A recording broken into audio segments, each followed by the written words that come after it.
નમસ્કાર દર્શક મિત્રો, દૂરદર્શન કેન્દ્ર રાજકોટ ખાતેના આજના આપણા પ્રોગ્રામમાં હું પૂજા જોશી આપ સર્વેનું હાર્દિક સ્વાગત કરું છું. મિત્રો, કૃષિ અને પશુપાલન દેશના વ્યવસાયને, દેશના વિકાસને અસર કરતા બે ખૂબ અગત્યના વ્યવસાયો, એવા વ્યવસાયો કે જે દેશને આગળ વધવા માટે મદદરૂપ કરતા છે. એક અન્નદાતા, ખેતી કામ કરનાર, અને બીજા એવા કે જે જીવંત પશુઓ સાથે સંકળાયેલો વ્યવસાય છે.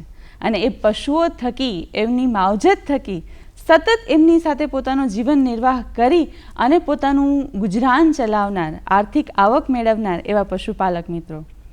દૂરદર્શનના માધ્યમ થકી અમારા સતત એવા પ્રયાસો હોય છે કે કૃષિ અને પશુપાલન આ બંનેમાં આપ કઈ રીતે સતત નવા નવા આયામો થકી, નવી નવી માહિતીઓ થકી આપ આ બંનેમાં વિકાસ કરી અને તમારો વ્યવસાય આગળ વધારી શકો. તો આજે અમે એવા જ વિષય સાથે ઉપસ્થિત થયા છીએ કે પશુપાલનની અંદર પશુપાલક મિત્ર કઈ રીતે પોતાના પશુઓને ખોરાક, એમના રહેઠાણ, એમની પિયત, અલગ અલગ પ્રકારની પસંદગી થકી પશુઓ પાલન વ્યવસાયમાંથી કઈ રીતે સારી એવી આવક મેળવી શકે. અને આ વિષય પર આપણી સાથે ચર્ચા કરવા સ્ટુડિયોમાં ઉપસ્થિત છે ડૉક્ટર અશોક ગજેરા સાહેબ, કે જેઓ જૂનાગઢ ખાતે ઘનિષ્ઠ પશુ સુધારણા યોજના અંતર્ગત મદદનીશ પશુપાલન નિયામક તરીકેની કામગીરી ભજવી રહ્યા છે. સાહેબ, આપનું સ્વાગત છે અમારા સ્ટુડિયોની અંદર. નમસ્કાર. જે મેં વાત કરી કે પશુપાલન એક એવો વ્યવસાય છે કે જે જીવંત અબોલ પશુઓ સાથે સંકળાયેલો વ્યવસાય છે અને નાનામાં નાની વ્યક્તિ પણ આ વ્યવસાય સાથે સંકળાયેલો હોય છે. નાના પાયાનું હોય તો નાના પાયાનું પશુપાલક પોતાનો વ્યવસાય કરતો હોય છે. તો આપણે શરૂઆત કરીએ એમના ખોરાકથી કે પશુનું જે પોષણ છે, પશુનો જે ખોરાક છે, એના થકી આપણે કઈ રીતે આવક મેળવી શકીએ એમાં પરિવર્તન દ્વારા. પશુપાલન એ નાના સીમાંત અને જમીન વિહોણા પશુપાલકો દ્વારા સંચાલિત કરવામાં આવતો પૂરક અથવા તો મુખ્ય વ્યવસાય છે. પશુપાલકોને નિયમિત આવક રડી આપે છે. તો પશુપાલનની અંદર ખર્ચ ઘટાડી અને આપણે કેમ વધુમાં વધુ નફો કરી શકીએ એ માટેના ઉપાયો કે જેથી કરીને આપણને આવકમાં વધારો થાય. તો સૌપ્રથમ પશુ આહાર. તો દૂધ ઉત્પાદનના લગભગ 75% જેટલો ખર્ચ પશુ આહારમાં થતો હોય છે. તો જો આપણે આહારને નિયંત્રિત કરી અને યોગ્ય માત્રામાં આહાર આપીએ તો આપણે પશુને એમ કે જે દૂધ ઉત્પાદન છે એની પડતર કિંમતમાં ઘટાડો કરી શકીએ. તો એ માટે સૌપ્રથમ જો જોઈએ તો સમતોલ આહાર આપવો જોઈએ. જે આપણી પાસે આહાર ઉપલબ્ધ હોય પશુપાલક પાસે, એમાંથી આપણે સમતોલ આહાર, એટલે કેવો આહાર, તો કે જે પશુને 24 કલાક દરમિયાન દૂધ ઉત્પાદન અને પોતાના નિર્વાહ માટે જે જરૂરી હોય છે એ આહાર 24 કલાક દરમિયાન પોષક તત્વો એને સપ્રમાણ માત્રામાં મળી રહેવા જોઈએ. તો એની અંદર કયા, તો કે 5 તત્વો મુખ્ય હોય છે. સૌપ્રથમ પ્રોટીન, કાર્બોહાઈડ્રેટ એટલે કે જે અનાજમાંથી મળે, પછી ચરબી, વિટામિન્સ અને ખનિજ તત્વો. આ 5 જાતના તત્વો દરેક પશુને 24 કલાક દરમિયાન યોગ્ય માત્રામાં જો ઉપલબ્ધ થાય તો એને આપણે સમતોલ આહાર કહી અને પશુ પોતાની ક્ષમતા મુજબનું વધુમાં વધુ દૂધ ઉત્પાદન કરી શકે.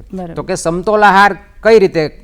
સમતોલ આહારની અંદર દિવસ દરમિયાન 2 ભાગ ધાન્ય વર્ગનો ચારો અને 1 ભાગ કઠોળ વર્ગનો ચારો આપવો જોઈએ. અને શું કામે? તો કે જે કઠોળ વર્ગના ચારામાં પ્રોટીન હોય છે જે દૂધ ઉત્પાદનમાં મદદરૂપ થતું હોય છે, અને ધાન્ય વર્ગના ચારામાં કાર્બોહાઈડ્રેટ શક્તિ હોય છે જે દૂધ ઉત્પાદન વધારે છે. પછી સમતોલ આહારની અંદર બીજું લીલો ચારો અને સૂકો ચારો, જે 60:40ના પ્રમાણમાં આપવાનો હોય છે. એટલે કે 60% સૂકો ચારો અને 40% લીલો ચારો આપવાનો હોય છે. તો કેટલો આપવાનો? તો કે પશુના વજનના સામાન્ય રીતે 2.5 થી 3% સૂકું એને જોઈએ. જો પશુનું વજન 500 કિલો હોય તો એને 15 કિલો સૂકું ખાવા જોઈએ. તો એમાં 60% સૂકો ચારો એટલે કે 15 કિલો આપણે આપીએ તો એનો 60% એટલે 9 કિલો તો સૂકો ચારો આપવો જોઈએ. તો સૂકો ચારામાં 10% પાણી હોય, તો 9ની 10% પાણી કાઢી નાખીએ એટલે 10 કિલો આપણે સૂકો ચારો આપીએ તો એમાંથી 9 કિલો એને સૂકું મળી રહીએ. એવી જ રીતે 40% એમ કે આપણે એને લીલો ચારો આપવો જોઈએ. તો જે 6 કિલો સૂકું આપવાનું છે, પણ લીલા ચારાની અંદર 80% જેટલું પાણી હોય છે. તો એમ કે આપણે 6 પંચાને 30 કિલો આપણે એને જ્યારે લીલો ચારો આપીએ ત્યારે એમાંથી એને 6 કિલો સૂકું મળી રહે. એટલે 500 કિલો વજન ધરાવતું પશુ હોય તો આપણે એને 25 થી 30 કિલો લીલો ચારો અને 9 થી 10 કિલો જેટલો સૂકો ચારો દિવસ દરમિયાન આપવો જોઈએ. અને ચારાની અંદર પણ વિવિધતા હોવી જોઈએ. વિવિધતા હોય એટલે જુદા જુદા તત્વો એમને મળી રહે અને પશુને અરુચિ પણ ન થાય. એટલે ચારો સમયાંતરે બદલાવતો રહેવો જોઈએ. અને એક ચારામાંથી બીજો ચારો જ્યારે આપણે બદલાવીએ ત્યારે સીધો નહીં બદલાવતા ધીમો ધીમો બદલાવવો જોઈએ. હવે ખોરાકની સાથે સાથેનું સૌથી અગત્યનું તત્વ હોય તો એ છે પાણી. કે એને પાણી પણ કેટલા પ્રમાણમાં આપવું જોઈએ કે જેથી કરી અને ખોરાકની જેમ જ પિયતમાં પણ એને વધ કે ઘટ ના થઈ જાય અને એને પૂરતું પોષણ મળી રહે. દૂધની અંદર લગભગ 85 થી 87% જેટલું પાણી હોય છે. એટલે જો એને પૂરતી માત્રામાં પાણી આપીએ તો દૂધ ઉત્પાદન એ એની લેવલ મુજબનું સંતોષકારક આપણને આપે છે. જો પાણીની અંદર ઘટ રહી જાય પાણી પાવાની અંદર તો પણ દૂધ ઉત્પાદન ઓછું થાય છે. તો એક પશુ કેટલું પાણી પીવે? તો કે એક પુખ્ત વયનું પશુ સામાન્ય રીતે 40 લીટર પાણી પીતું હોય છે. પરંતુ જો આ પાછું દૂધ ઉત્પાદન આપતું હોય તો 1 લીટર દૂધ ઉત્પાદન દીઠ વધારાનું 3 થી 4 લીટર પાણી એને આપણે આપવું જોઈએ. એટલે 10 લીટર જો આપણી ગાય કે ભેંસ દૂધ કરતી હોય તો 40 લીટર એના મેન્ટેનન્સ માટે અને 40 લીટર બીજા દૂધ ઉત્પાદન માટે. એટલે સામાન્ય રીતે 70 થી 80 લીટર પાણી આપણે એને દિવસ દરમિયાન આપવું જોઈએ. તો 1 કે 2 વારમાં એટલું ન પી શકે.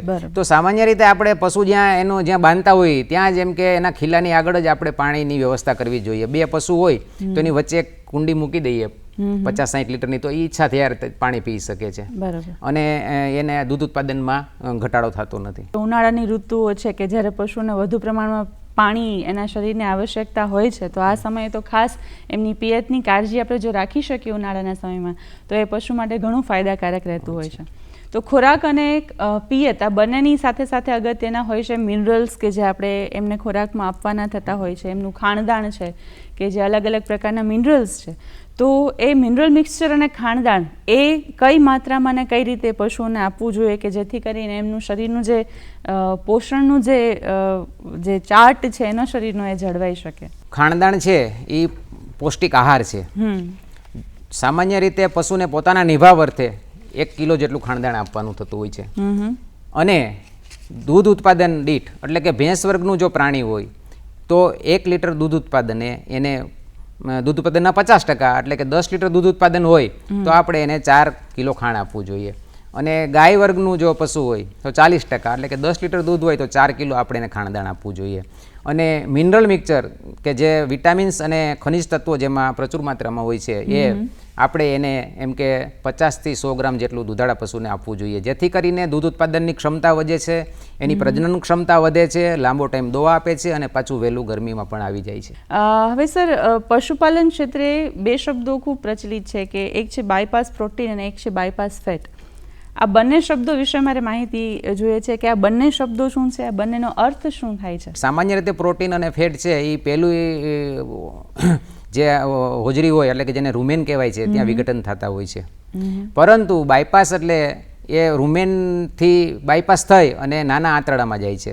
તો બાયપાસ પ્રોટીન એટલે કે એવું પ્રોટીન કે જે રૂમેનની અંદર વિઘટન નથી થતું અને છેલ્લું જે ચોથું સ્ટમક કહેવાય એબોમેજમ ત્યાં વિઘટન થઈ અને ત્યાં આંતરડામાં ને એબોમેજમમાંથી શોષાય છે. એટલે એનો પૂરતો માત્રામાં એનો ઉપયોગ થાય છે. સિમિલરલી એમ કે બાયપાસ ફેટ તો ફેટનું પણ રૂમેનમાં જે પ્રથમ હોજરી હોય એમાં વિઘટન નથી થતું અને નાના આંતરડામાંથી શોષિત થાય છે. એટલે એને બાયપાસ ફેટ અથવા પ્રોટીન કહેવામાં આવે છે. એ આપણે 40 એમ કે ટકા સુધી એને આપણે એના ખોરાકના જે પ્રોટીન આપીએ એનું આપવું જોઈએ. સામાન્ય રીતે પશુઓને 16 થી એમ કે 22% સુધી પ્રોટીનની જરૂરિયાત રહેતી હોય છે એના ચારાની અંદર, કારણ કે દૂધ ઉત્પાદન અને પોતાના શરીરના મેન્ટેનન્સ માટે. તો આવી રીતે આપણે બાયપાસ પ્રોટીન અથવા બાયપાસ ફેટ જો ઉપલબ્ધ ન હોય તો ઘણીવાર આપણે જે કપાસિયાનો ખોળ, રાઈસ બ્રાન જે આપીએ, ફિશ મિલ, મીટ મિલ, એની અંદર પણ સારી એવી માત્રામાં બાયપાસ પ્રોટીન આવેલું હોય છે જે પણ આપણે આપી શકીએ. અને બાયપાસ ફેટ છે એ સામાન્ય રીતે 1 લીટર દૂધ ઉત્પાદન દીઠ 10 ગ્રામ જેટલું આપવું જોઈએ. આ બંને આમ તો તમે કીધું એમ કે ભાઈ પશુઓના આ વિકાસ માટે ઘણા ફાયદાકારક છે, પણ એના સિવાય વિશેષ કોઈ ફાયદાઓ આના ખરી કે જેથી કરીને સામાન્ય પશુપાલક છે એને પણ આની માહિતી મળે કે એને આ બાયપાસ પ્રોટીન અને બાયપાસ ફેટ પશુ માટે વ્યવસ્થા કરવી આવશ્યક છે? બાયપાસ પ્રોટીન અને બાયપાસ ફેટ આપવાથી દૂધની અંદર દૂધ ઉત્પાદન વધે છે, દૂધની અંદર ફેટનું પ્રમાણ વધે છે. નાના પશુને આપણે આપીએ તો ઝડપી એનો વિકાસ થાય છે. એટલે કે પ્રથમ વિયાણનું જે અંતર છે એ ઉંમર છે એ આપણે ઘટાડી શકીએ.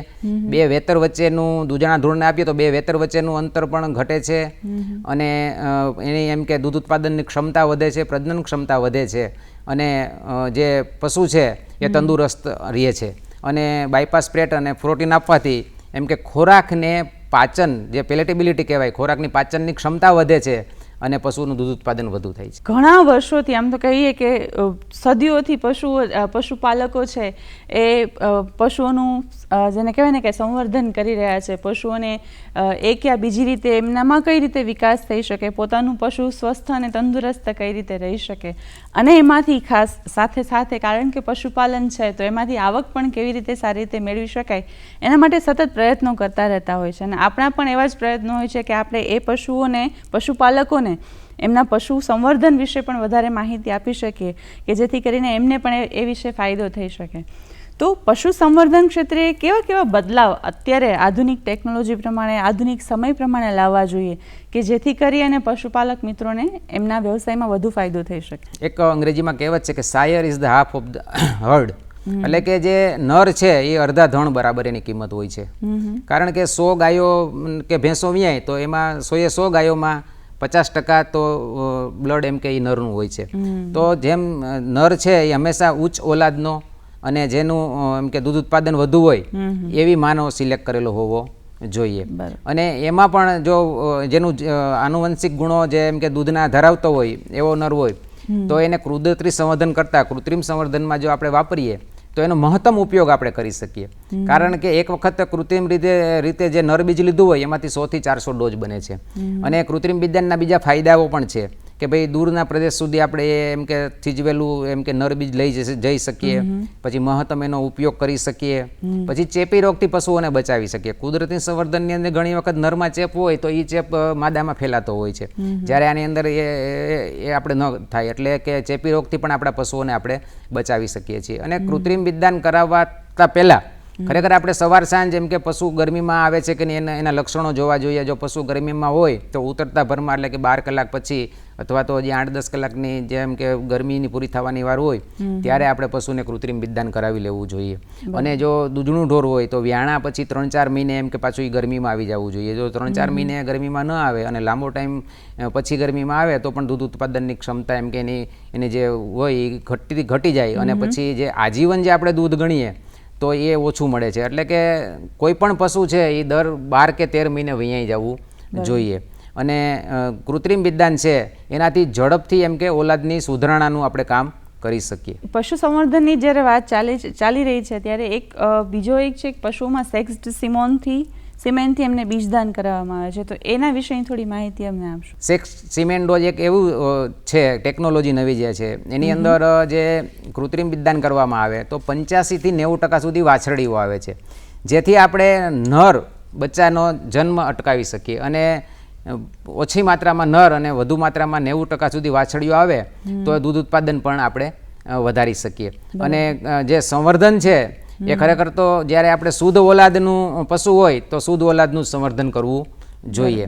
જ્યારે એમ કે માનો કે 50%થી ઓછું શુદ્ધ અને બિનવર્ગીકૃત હોય, એનડી હોય, તો પણ આપણે એને 60-70% માનો કે ગીર ગાય હોય તો આપણે એમાં શુદ્ધ સંવર્ધન કરી અને એને 100% સુધી લઈ જવું જોઈએ. પરંતુ જ્યારે 50%થી નીચે બિન વર્ગીકૃત એટલે કે એનડી એનિમલ હોય, 20-25% જ એમ કે શુદ્ધ સંવર્ધન જેવું એમાં આપણને ન દેખાતું હોય શુદ્ધ લક્ષણો કોઈ બ્રીડના, ત્યારે એને આપણે ક્રોસ બ્રીડ કરી અને વધારે દૂધ ઉત્પાદન લઈ શકીએ. એટલે કે એચએફ કે જર્સીથી એને ફેરવવું જોઈએ જેથી કરીને આપણને વહેલું દૂધ ઉત્પાદન વધારે મળે. એટલે સેક્સ સિમેન્ટ ડોઝનો ફાયદો જે એ છે કે આપણને વધુમાં વધુ એમ કે વાછડીઓ મળે અને દૂધ ઉત્પાદન આપણને વધુમાં વધુ મળે. કુદરતી પદ્ધતિ અને કૃત્રિમ પદ્ધતિ બંને પદ્ધતિઓની જ્યારે આપણે તુલના કરીએ ત્યારે ઘણી બધી વખત એવું જોવા મળ્યું છે કે કૃત્રિમ પદ્ધતિનો જ્યારે ઉપયોગ કરીએ છીએ તો ક્યાંક ને ક્યાંક કોઈ પણ આ આડકતરી અસર એ પશુઓમાં જોવા મળતી હોય અથવા પશુને કોઈ પ્રકારનું નુકસાન થતું હોય, તો આ જે પદ્ધતિઓની આપણે વાત કરી પશુ સંવર્ધન અલગ અલગ પદ્ધતિઓમાં, તો એ પદ્ધતિઓ થકી પશુને કોઈ શારીરિક નુકસાન કે આગળ જતાં એમની જે ઓલાદ છે એમાં કોઈ નુકસાન થવાની સંભાવનાઓ ખરી? ના, બિલકુલ નહીં. પશુમાં કૃત્રિમ વિજ્ઞાન કરવાથી કોઈ પણ જાતની એમ કે નુકસાની થતી નથી. અમુકનું આપણે મેં કીધું એમ વહેલું સંવર્ધન કરવાથી એમ કે સારી ઓલાદના પેલા મેળવી અને વહેલામાં વહેલું આપણે એમ કે એમાં ઉત્તમ દૂધ મેળવી શકીએ. કારણ કે શું થતું હોય, ઘણી વખત ઘણા બધા પશુઓ પૂરતી માહિતીના અભાવે ડરતા હોય કે ભાઈ આવી રીતે કોઈ પણ પ્રકારની પદ્ધતિનો ઉપયોગ કરી અને આપણા પશુને નુકસાન થઈ શકે. તો એટલા માટે જ ખાસ અહીંયા ગજેરા સાહેબે ખૂબ ચોખવટપૂર્વક આપણે વાત કરી છે કે આ તમામ પદ્ધતિઓ જે છે તદ્દન જેને કહેવાય કે સુરક્ષિત પદ્ધતિઓ છે, જેનો ઉપયોગ કરીને આપ આપના પશુના સંવર્ધન માટે ઘણા બધા ફાયદાકારક નિર્ણયો લઈ શકો એમ છો. હવે પશુ સંવર્ધનની જ વાત કરીએ તો એમાં જ આગળ આવે છે કે વંધ્યત્વ નિવારણ અથવા તો જીપીજી પ્રોટોકોલ. આ બંને વિશેની થોડી ટૂંકી માહિતી અમારા દર્શક મિત્રોને આપશો સર. વંધ્યત્વ એક એવી વસ્તુ છે કે પશુ એમાં બીમાર નથી હોતું, પરંતુ ગરમીમાં ના આવે, પશુ ખાય પણ દૂધ પણ આપતું હોતું નથી. તો આ ટાળવા માટે એમ કે આપણે કૃત્રિમ બિદદાન જેમ કીધું કે ભાઈ કૃત્રિમ બિદદાન કરાવીએ તો એની અંદર પશુને એમ કે ડૉક્ટર પશુ ચિકિત્સક આવે અને એ જનન અંગો જોવે તો અંદર કોઈ વસ્તુ હોય તો એને ખબર પડે કે ભાઈ શું તકલીફ છે, એમ કે ભાઈ બીજ ઉત્પન્ન નથી થતું, બીજ મોડું ઉત્પન્ન થાય છે અથવા તો એમાં ચેપ લાગ્યો છે. તેવી રીતના વંધ્યત્વની અંદર પણ આપણે જો ડૉક્ટર આવે અને ચેક કરે કે ભાઈ પશુ ગરમીમાં નથી આવતું તો એના કારણો શું છે એ તપાસી અને પછી પ્રમાણે એ સારવાર આપી શકે છે. અને જીપીજી પ્રોટોકોલ એટલે કે જ્યારે કોઈ પણ પશુ એમ કે ગરમીમાં ના આવતું હોય ત્યારે આપણે એને 0 દિવસે ઇન્જેક્શન GnRH કહેવાય એ આપવાનું, પછી 7મા દિવસે પાછું ઇન્જેક્શન PGF2 આલ્ફા એટલે કે પ્રોસ્ટાગ્લાન્ડિન આપવાનું, પછી પાછું 9મા દિવસે એને એમ કે પાછું GnRH ઇન્જેક્શન આપવાનું અને પછી 16 થી 24 કલાક દરમિયાન બિદદાન કરી દેવાનું.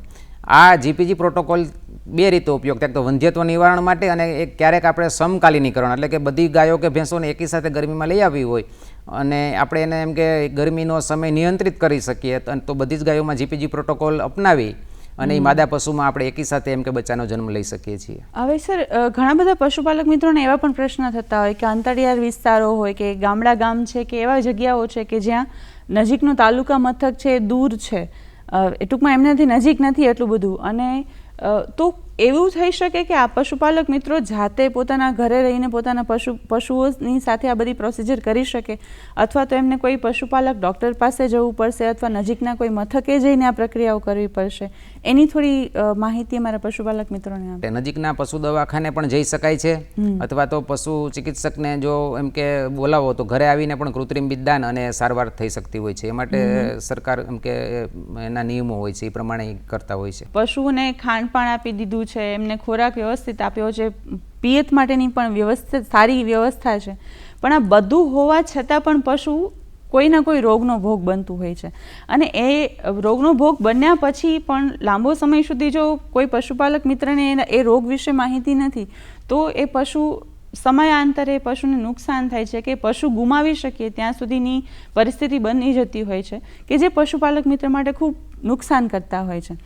તો પશુઓમાં થતા વિવિધ રોગો અને એ રોગોને અટકાવવાના ઉપાયો કેવા કેવા હોઈ શકે કે જેથી કરીને પશુપાલક મિત્ર અગાઉથી ચેતી જાય કે ભાઈ મારા પશુને આ રોગ થયો છે અથવા તો થવાની સંભાવના છે અને થયો છે તો એના નિવારણ માટે કેવા કેવા પગલાઓ લઈ શકાય. પશુપાલન જે લોકો કરતા હોય છે એ લોકો રસીકરણ અપનાવતા હોય છે. રસીકરણ એટલે કે પશુ એમ કે prevention is better than cure. રોગ આવે એ પહેલાં જ એનું આપણે રક્ષણ કરવાનું. તો એ માટે ચોમાસા પહેલા ગળસુંડો વેક્સિન આપવાની થતી હોય છે, પછી ગાંઠિયા તાવની વેક્સિન ચોમાસા પહેલા પશુપાલકો આપી લેતા હોય છે. પછી ખરવા મવાસ એક એવો રોગ છે કે જેમાંથી આવે તો પશુપાલકોને ખૂબ મોટી આર્થિક નુકસાની જતી હોય છે. તો ખરવા મવાસના રોગની અંદર પણ એમ કે કહી શકાય કે લોકો અત્યારે રાજ્ય સરકાર 2 વર્ષમાં ફ્રીમાં એમ કે રસી આપે છે તો એ પણ પશુપાલકોએ અપાવી લેવી જોઈએ. પછી એક છે ચેપી ગર્ભપાત એટલે કે બ્રુસેલોસિસ. પશુ છે એ એમ કે 5-6 મહિના ગાભણ હોય એટલે બચ્ચું ત્રોઈ જાય છે અને એવી રીતના એમ કે દૂધ ઉત્પાદનમાં એની અસર થતી હોય છે. તો એ માટેની પણ એક વાછરડી હોય જ્યારે નાની ત્યારે 4 થી 6 મહિનાની ત્યારે એને વેક્સિન મુકાવી લેવું જોઈએ. પછી હડકવા વિરોધી રસી સરકાર ફ્રીમાં આપે છે. તો હડકાયું કૂતરું કરડ્યું હોય પશુઓને આપણા તો આપણે 0 દિવસ, 3 દિવસ, 7 દિવસ 14 દિવસ અને 28મા દિવસે 5 ડોઝ રસીના મૂકી દઈએ તો એમ કે આપણા ઢોરને હડકવાવું પડતો નથી. સર, આની સાથે સાથે પશુઓમાં કોઈ પોષક તત્વની ઉણપથી થતા રોગો એવા કોઈ સ્પેસિફાઈડ ખરી કે ભાઈ આ પોષક તત્વની ઉણપથી આ રોગ થયો છે, તો જેથી કરીને પશુપાલક મિત્ર એ પોષક તત્વની ખામી ન રહેવા દે પશુઓની અંદર? પોષક તત્વોમાં એક તો કેલ્શિયમની ખામીથી મિલ્ક ફીવર એટલે કે સુવા રોગ થાય છે, જેની અંદર કેલ્શિયમનું પ્રમાણ ઘટી જાય એટલે એમ કે પશુ બેસી જાય છે. ખાસ કરીને વ્યાજમણા 24 થી 48 કલાકમાં રોગ થતો હોય છે.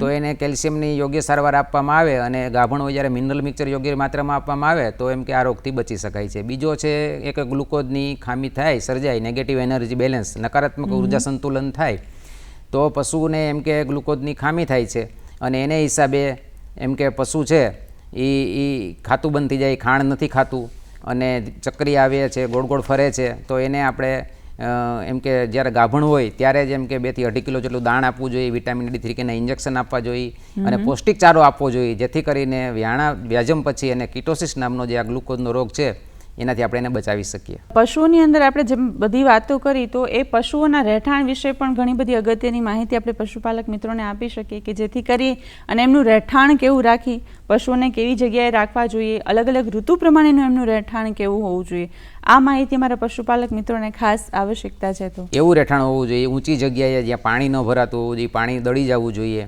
પછી એનો હવા ઉજાસવાળું અને 10 થી 12 ફૂટ ઊંચું એનો હોવું જોઈએ અને ઉત્તર બાજુ એની ઉત્તર દક્ષિણ ગમાણ કે જે હોવું જોઈએ અને પૂર્વ પશ્ચિમ એની લોંગ એક્સિસ હોવી જોઈએ એટલે કે ઢાળિયું હોવું જોઈએ. પછી 1 ઇંચનો ઢાળ હોવો જોઈએ. પછી જો ચોમાસું હોય અને શિયાળો હોય તો એને કંતાન એમ કે રાખવા જોઈએ જેથી કરીને શિયાળાનો ઠંડો પવન ના લાગે. ઉનાળો હોય તો આપણે એને ઠંડુ પાણી પાવું જોઈએ, છાંયડો હોવો જોઈએ, ઢાળિયાની બધી બાજુ વૃક્ષો વાવી દેવા જોઈએ અને ઉપર જો પતરા હોય તો એની ઉપર પરાળ કે ઘુંવાળ નાખી દેવું જોઈએ જેથી કરીને એને તાપ ના લાગે. એવી રીતે આપણે એને એમ કે એની કાળજી લેવી જોઈએ. મિત્રો, આપણી સાથે હતા ડૉક્ટર અશોક ગજેરા સાહેબ કે જેમણે આપણને પશુપાલન ક્ષેત્રે પશુના વિકાસ માટે કેવા કેવા પગલાઓ લઈ શકીએ અને કેવી કેવી કાળજી રાખી શકીએ એ બાબતે આપણને સાહેબે ખૂબ વિગતે માહિતી આપી.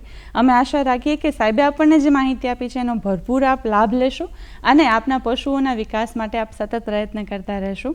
સાહેબ, આપે પણ ખૂબ સારી માહિતી અમારા મિત્રોને આપી છે, એ બદલ આપનો પણ ખૂબ ખૂબ આભાર. આવતા સપ્તાહે ફરી મળીશું આવા જ નવા વિષય સાથે. ત્યાં સુધી સતત ખુશ રહો અને પ્રગતિ કરતા રહો એવી જ આશા અને અપેક્ષા સાથે. જય ભારત.